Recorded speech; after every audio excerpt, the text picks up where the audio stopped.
Hello everyone. Let's do some other case studies of the chapter directing.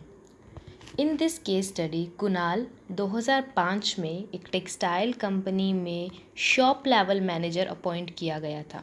Shop level manager मतलब supervisor appoint किया गया था. Because of his good work promote कर दिया गया 2010 में और उसे डेप्यूटी प्रोडक्शन मैनेजर बना दिया गया, मतलब मेन प्रोडक्शन मैनेजर बना दिया गया. उसके पास स्टेटस है, प्रेस्टीज है, सब उसकी रिस्पेक्ट करते हैं. एंड 1 मार्च 2019 को उसे जनरल मैनेजर की पोस्ट पर ला दिया गया. जनरल मैनेजर क्या होता है? जो सब अलग अलग डिपार्टमेंट के मैनेजर होते हैं ना, उन सबको मैनेज करने का काम करता है. That is general manager. ना Kunal was very happy with his promotion और उसे लगता था कि वो जो कर सकता था, वो जो अचीव करना चाहता था, वो पूरा हो गया. As a good manager Kunal ने डिसाइड किया कि वो अपने सबॉर्डिनेट्स को मोटिवेट करेगा. एंड इसके लिए उसे नीड हायरार्ची थ्योरी समझ आई और उसकी कुछ अजम्पशंस भी उसने समझी. ही realised people's behavior is based on their needs and the manager can influence the behavior of his employee by satisfying their needs. So one of the assumption of need hierarchy theory is stated in the above paragraph. State the other three assumption of this theory. If you remember तो हमने काफ़ी 4 assumptions पढ़ी थी जब हमने ये need hierarchy theory करी थी, तो इसमें वही मेंशन करना है. Second is state the needs of Kunal which are being satisfied through promotion. As अब उसे फील हो रहा है कि उसको रिस्पेक्ट दे रहे हैं, ऑटोनॉमी है, स्टेटस है जब वो जनरल मैनेजर बन गए हैं. एंड साथ ही साथ ये लाइन है ना कि इज़ कैपेबल, ही जो वो बन सकता था वो बन गया. इट मीन्स जो उसको लगता था कि वो मैक्सिमम अचीव करना चाहता था उसने कर लिया. That is what we call self actualisation need. तो यहाँ esteem need and self actualisation need दोनों ही पूरी हो रही है. Second is at present, apart from the basic pay and allowances as a part of compensation, the employees and employer contribute 12% of basic wages each towards employee provident fund scheme and employee pension fund scheme.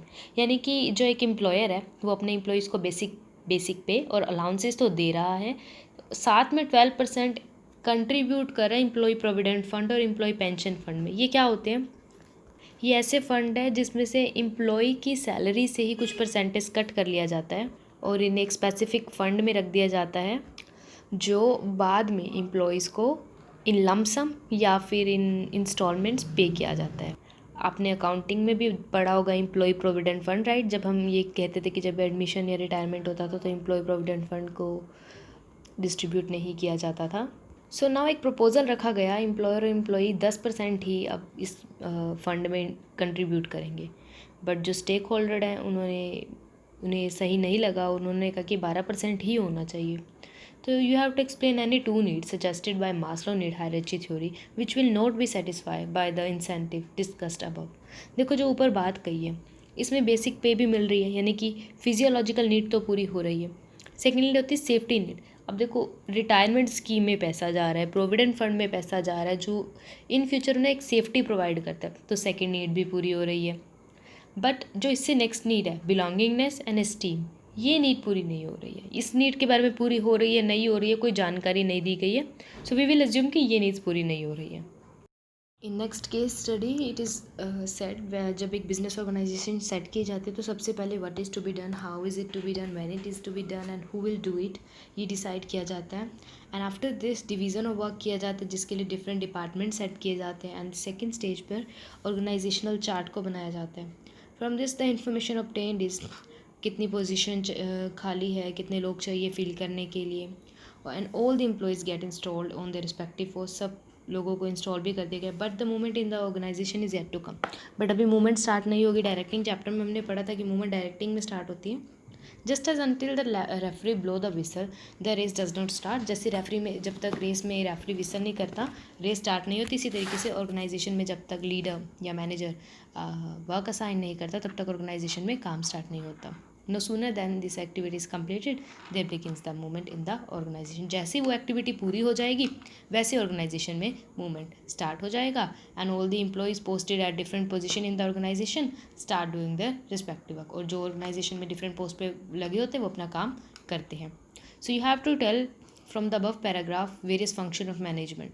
तो planning में होता है कि क्या करना है, कैसे करना है. ऑर्गेनाइजिंग में होता है कि वर्क डिवाइड कर देना, क्लियरली रिस्पॉन्सिबिलिटी वगैरह एक्सप्लेन कर देना. क्वाट करनी है लाइन्स, मतलब जो एग्जैक्टली लाइन है वो आपको पहले मेंशन करनी है, कहाँ से स्टार्ट है कहाँ पर एंड है, फिर बताना है कि कौन सा फंक्शन इस लाइन से डिपिक्ट हो रहा है।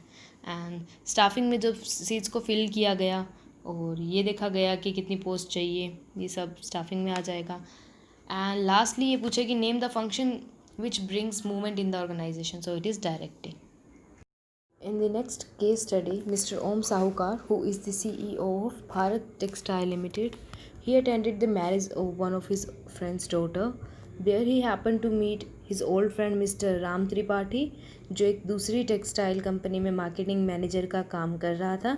जब वो ये बातें करने लगे आपस में, तो उन्होंने अपने बिजनेस की कुछ सीक्रेट इन्फॉर्मेशन शेयर करनी स्टार्ट कर दी।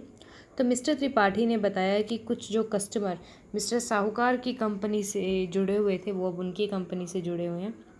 बाकी जो कस्टमर्स हैं वो हैप्पी नहीं थे कि जिस तरीके से कंपनी ट्रीट कर रही थी।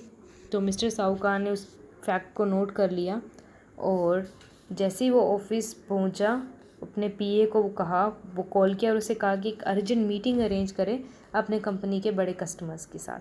तो मिस्टर साहूकार ने एक्सप्लेन किया पीए को कि किस तरीके से डिटेल मैसेज सेंड करना है। मिस्टर पीए ने जो प्रिपेयर किया सारा मैसेज और ईमेल कर दिया बिग कस्टमर्स को। बहुत जल्दी जो मीटिंग हुई स्टार्ट, मैसेज लिए फ्रॉम कस्टमर और जो भी बातचीत हुई थी वो सब वो कंपनियों के ऑफिस में पहुंचने लग गई। So between which people the formal and informal communication is taking place in the above paragraph. As you can see, CEO और जो कस्टमर के बीच हुई वो फॉर्मल कम्युनिकेशन थी, बट जो साहूकार और राम त्रिपाठी के बीच हुई वो एक इनफॉर्मल कम्युनिकेशन थी। Identify the different stages of communication process along with some clues. Who was the sender? CEO. Message क्या था? Information about the meeting and coding, जो मैसेज को प्रिपेयर करा गया। एंड मीडियम क्या? ईमेल। डिकोडिंग, जो customer ने उस मैसेज को रीड किया। Receiver were the customer, feedback की मैसेज जो उन्हें सेंड किया गया कस्टमर तक वो पहुंच गया, उन्हें जानकारी मिल गई, जो सब कस्टमर के सब कंपनी के ऑफिस में भी ये जानकारी पहुंच गई थी। In the next case study, Samita had been working as assistant manager with Johnson Enterprises for the last 10 years. She was very popular among her colleagues क्योंकि वो उस बहुत कमिटमेंट वाली और डेडिकेशन वाली पर्सन थी। तो जब उसका सीनियर मैनेजर जब रिटायर हुआ तो सबको लगा कि समीता को ही प्रमोट किया जाएगा, बट हर कोई सरप्राइज था जब मिसेस रीटा आउटसाइडर के साथ वो जॉब फिल की गई। समीता को डिमोरलाइज फील किया और उसकी परफॉर्मेंस भी डाउन होने लगी, वो एब्सेंट रहने लगी और अपने टारगेट्स भी पूरे नहीं कर रही थी। मिसेस रीटा एक बहुत ही अच्छी लीडर थी। उन्होंने सोचा कि समीता के बिहेवियर को इम्प्रूव किया जा सकता है और उसकी परफॉर्मेंस को इम्प्रूव किया जा सकता है। तो उन्होंने समीता को अपने डिसीज़न लेने में, इश्यूज़ में इन्वॉल्व करना स्टार्ट किया। उन्हें एक high level joint management committee का पार्ट बनाया। अब समीता भी पंचुअल हो गई थी ऑफिस में और अपनी परफॉर्मेंस को इम्प्रूव करने लगी थी। So you have to identify the function of management being performed by Rita. Rita is doing a directing function and directing का कौन सा एलिमेंट करिए ये बी पार्ट में बताना है, वो मोटिवेशन किया है। And you have to state any 3 feature of the element identify in the second, यानी कि मोटिवेशन के 3 फीचर्स बताने। Next story is about Hanson, who is the CEO of New Castle enterprises. उन्होंने अपने ऑर्गेनाइजेशन के लिए काफ़ी हाईली मोटिवेटेड और कैपेबल मैनेजर्स को चूज़ किया जो अपने टास्क को क्रिएटिवली एंड एडिक्वेटली, यानी कि पूरा कर सकते किसी की हेल्प के बिना ही। उन्होंने ग्रुप मेंबर्स को अपने टास्क को कंप्लीट करने और अपने इश्यूज़ को खुद रिजॉल्व करने की पूरी परमिशन दी हुई थी। जहाँ भी अनफेवरेबल सिचुएशन आती, जहाँ ज़रूरत होती, वो इंटरफेयर करते थे, बट तभी सिर्फ। उन्होंने कोई अपनी पावर का यूज़ नहीं किया। वो लोगों को मिस्टेक भी करने देते थे अगर होते, सपोर्ट करते थे और जो भी इंपॉर्टेंट इन्फॉर्मेशन होती थी उसे सप्लाई करते थे। So you have to identify the leadership style adopted by Hanson. It's very easy, it's laissez faire, that is free rein style. And in the second question, with the help of a diagram, you have to explain the other two leadership styles based on the use of authority. We know the other two styles are autocratic leadership style and the democratic leadership style. So first of all, you have to make the diagram. जो आपने diagram जब हमने ये topic किया था leadership, various type of leadership, तब वहाँ पर हमने देखा था कि एक diagram सा बना हुआ था कि अगर autocratic है तो एक ही मैनेजर वो सबको कंट्रोल करता है, बट डेमोक्रेटिक में वो मैनेजर मेन लीडर से भी कांटेक्ट कर सकता है, कुछ एक लिमिट तक एम्प्लॉय से भी कांटेक्ट कर सकता है। So that's it for today. You have to complete the case studies and in case of any problem in any case study you can contact me. Hope you understand today's lecture. Thank you.